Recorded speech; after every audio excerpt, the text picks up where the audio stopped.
At our family reunion, I organized $6,500 on decor, dinner, and family flights, my cousin said. He brought Grandpa? Ugh. My aunt sneered. He doesn't belong here. I said nothing.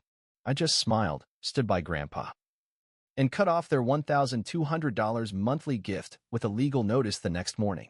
It's embarrassing that you brought Grandpa, my cousin Marissa whispered, sipping her Chardonnay like she was on the Real Housewives of Indiana. Ugh. I didn't even flinch. Just held her gaze across the rented lodge hall in Bloomington and smiled. Aunt Diane, sitting 3 seats down next to the custom fondue station I paid extra for, leaned into her wine and muttered loud enough for the nearby cousins to hear, "He doesn't belong here. Come on. What's he even doing here?" I stood behind Grandpa's wheelchair. He was wearing his old army blazer, the one with the missing button and the bronze pin he never talks about.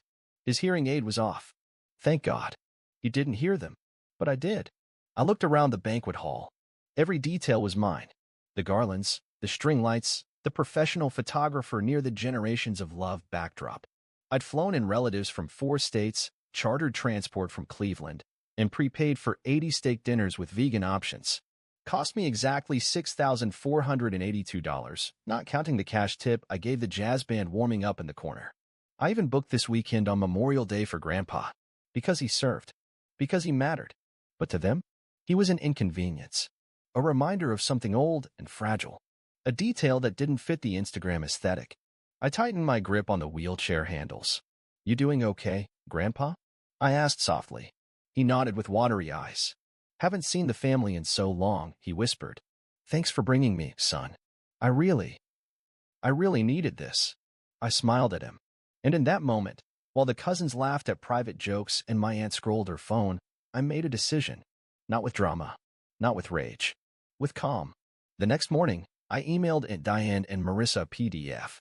Subject line: termination of monthly disbursement. The $1,200 I'd been quietly wiring them for the last 3 years, tuition help, rent floats, whatever they called it, was done. Legally. Permanently. No more. Because if Grandpa doesn't belong here, neither does my money. And that was just the first domino. For 3 years, I was the guy who made the family work. The glue. The fixer. I paid Marissa's rent during her gap year, which somehow turned into 2 years of streaming herself crying on TikTok. I co-signed Aunt Diane's second mortgage when she accidentally defaulted on her first. I even helped Cousin Todd get his truck back after he lost it in a DUI mess he still swears was just a misunderstanding. Every single one of them, every grinning face at that reunion, had taken something from me. Money, favors, rides to rehab, recommendations I wrote for people I barely liked. But they never said thank you. Not once. Because they didn't see it as help.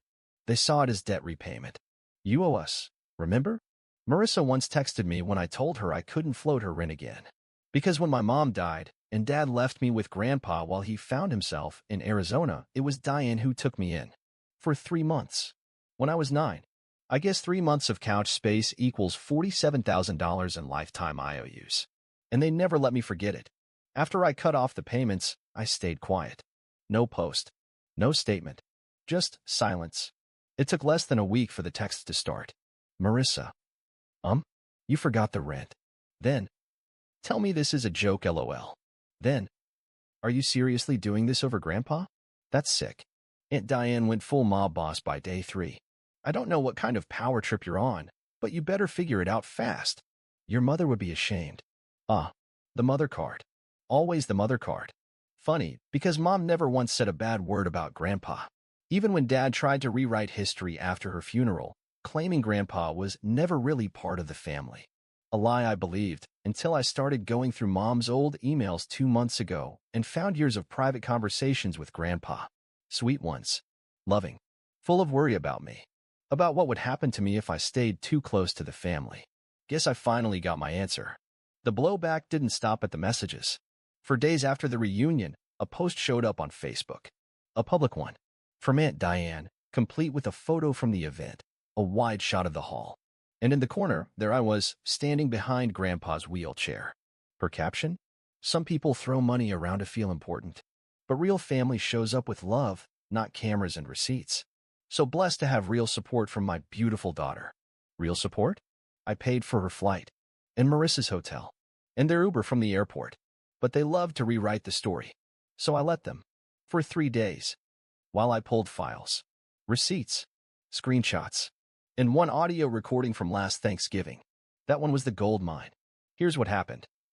Grandpa was living in a one-bedroom assisted living facility outside Indianapolis. I visited him every other week.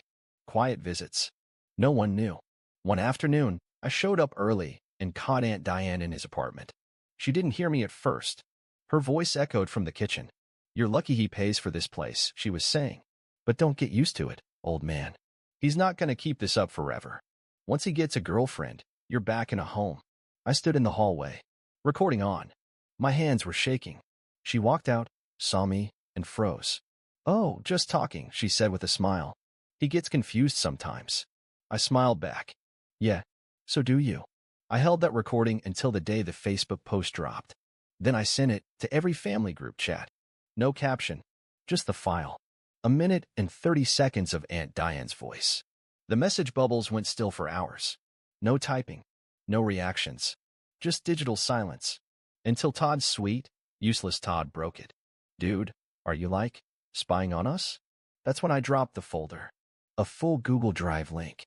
Screenshots. Bank transfers. A breakdown of every monthly gift I've been sending. Voice messages. Emails. The invoice from the jazz band, highlighted with, "Requested by Marissa." Then the last item, a scan of Grandpa's living will, updated, signed, and notarized. With me as legal guardian. And a little note Grandpa handwrote at the bottom. "Because you're the only one who never lied to my face." They lost their minds. Marissa DM'd me 32 times in one night, flipping between begging and threatening. Aunt Diane posted a now-deleted status about mental instability and family manipulators. Todd went full conspiracy theorist and accused me of planting evidence. I don't think he knows how Google Drive works. And me? I booked a cabin for Grandpa and me upstate for the week. No service. No drama.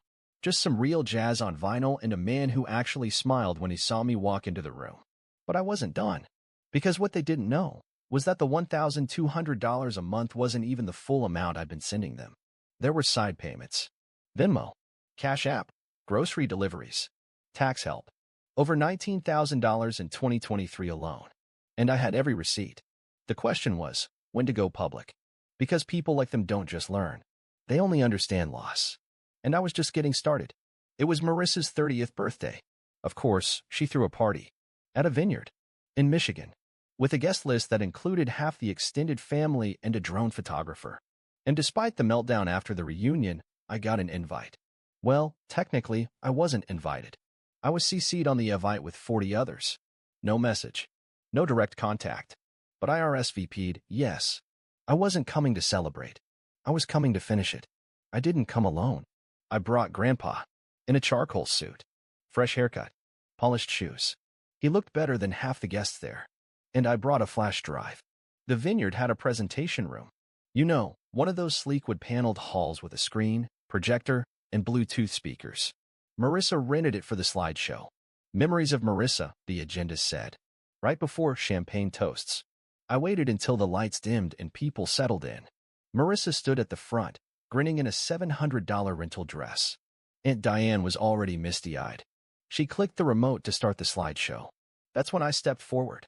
"Actually," I said calmly, "can I just say a few words before we start?" There was a beat of awkward silence. Then Marissa's fake smile froze in place. I guess," she said. "Keep it short." "Oh, it'll be short," I said, plugging in the flash drive. The screen flickered, and then a recording played. Her voice. "He's not going to keep this up forever, old man. Once he gets a girlfriend, you're back in a home." Gasps. Audible ones. Someone coughed.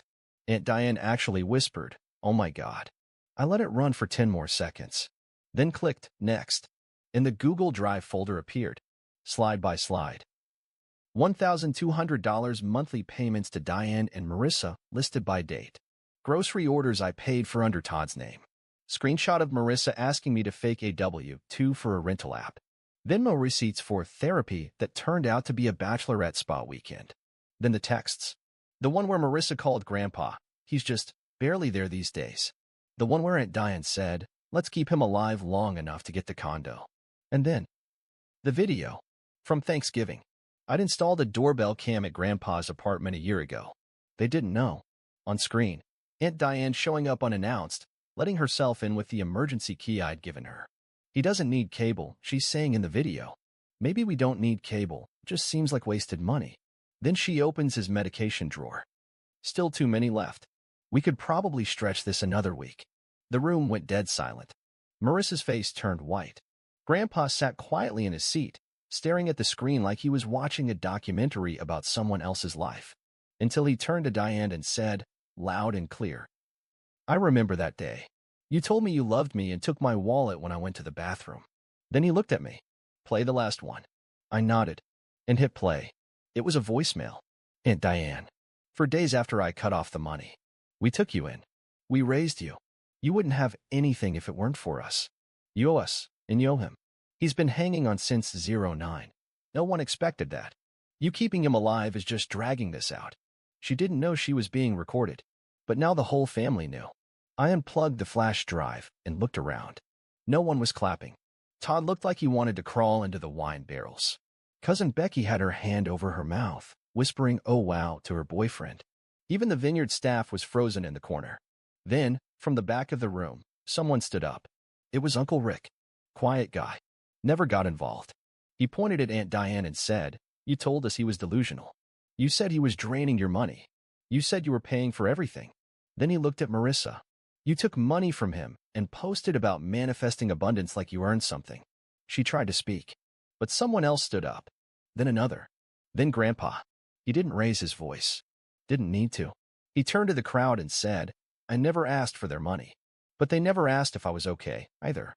Then he looked at Marissa, and his voice sharpened. "You want a birthday toast? Here it is. I may be old, but I'm not blind. And the day you called me dead weight was the day you stopped being family." I stepped forward one last time. Took the mic. "I want to make something very clear," I said. "This isn't revenge. This is correction. They thought money meant silence. That guilt meant obedience. That I was the ATM in the corner and Grandpa was the sympathy prop. No more."